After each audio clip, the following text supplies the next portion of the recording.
Today in this video, we'll be looking at how to add a loading file to your nextjs so that when a user is switching to a different route or when a user is refreshing the page, the loader will appear in your screen. All right.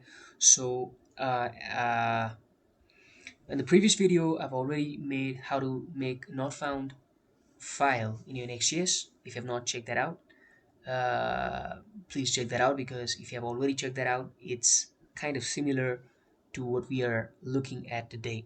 All right, and that's just a 2-minute video. All right, and making a loader in nextjs is also easy. All right, all you have to do is go to this app directory and then make a file name loading.js. File name should be like this, right? And inside here, you just want to make a function, a functional component loading, and inside of there you want to return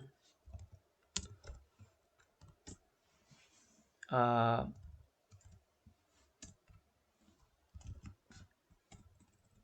you can just return uh, some user interface.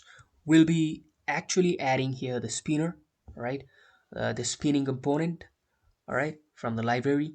But as of now, I'm just adding this loading, and let me check. And I've already uh, run this application. So the default export of loading. Okay, I've not exported this component, so I need to export this component first, and that's loading, and this should work now.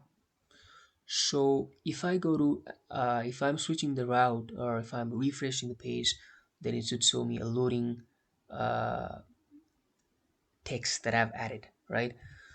So but now I want to add a real spinner over here, right? For that you can check out this package, npm package, react css spinners, and all you have to do is install this npm package first, and then all you have to do is go to the storybook,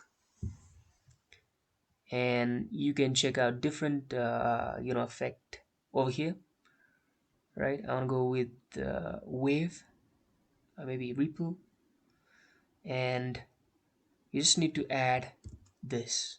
Or if you want to customize, add some different colors, maybe size or thickness, what we want to make. It'll in real time it'll make it. I want to go with color, let's say green. All right, so and I want to copy this, and I also need to do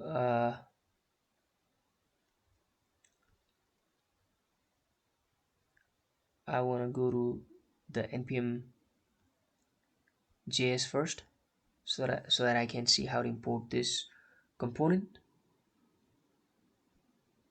So let me check out.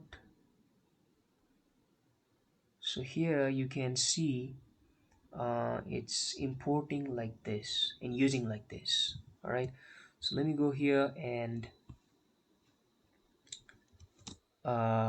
first of all I like to import import import ellipsis. As in our case, we wanna import the ripple, and ripple with color green. Okay, now let us check. So that's working, right? So if I'm refreshing the page, you can see the ripple effect over there, and you can always add your stylings. As of now, I'm not using any library, component library, so that I have to use css.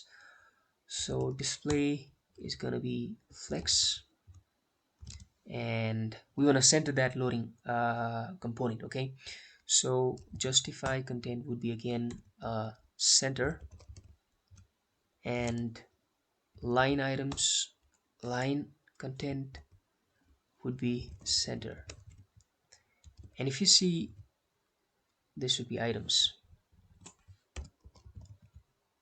Yeah, again there's a problem there because we have to make a full height for this div, right? And if you see, if I refresh this page, you can see that loading component over there, right? So that's how you add a loading component to your nextjs application. And that's it for this video. I'll be back with lots of tutorials related to nextjs, javascript, react.js, html, css, and so many other things about front-end development. So that's it. Have a great day.